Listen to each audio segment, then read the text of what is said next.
Ibinibida po ngayon ng mga taga Las Piñas sa mga kakaiba at naglalakihan nilang parol. Bahagi po yan ng kanilang ika-8 Parol Festival. At naroon naman nakikisaya si Tony Pet. Tony Pet. Masayang umaga, Ivan. Ang hatid namin mula rito sa Las Piñas. Ito nga, gaya ng nabanggit mo, nakikipag-enjoy tayo sa ating mga kababayan dito dahil nga ika-8 Parol Festival nga nila. At syempre, mga kapuso, ang paggawa ng parol kasi ang isa sa pinagkukuha ng pangkabuhayan ng ating mga kababayan dito. Ang nakita ninyo sa likuran ko hanggang doon sa dulo ay ang mga entries ng bawat barangay dito sa Las Piñas at bawat barangay ay kailangan gumawa ng ganito kalaki mga parol, 5 feet in diameter ang laki niya at saka mga recycled materials ito. Mayroong mga gamit na ito nakikita ko nga, gamit na syringe.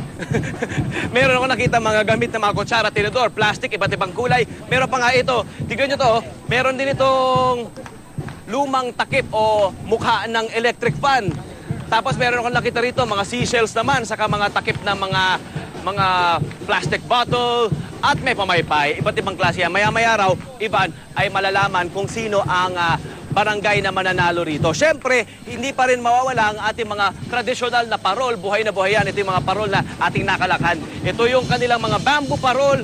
Price watch pa rin tayo. 15 piso. 15 pesos ang pinakamura na presyo hanggang 60 pesos. Mura pa rin yun. Umaabot daw ng isang buong araw ang paggawa ng bamboo parol. Mayroon din siyempre silang mga kapis. Ang kapis na ito ay 900 hanggang 3,000 pesos. At siyempre, ang kapis alam mong kapis yan kapag ito ay makintab talaga. Talaga makintab at saka makinis.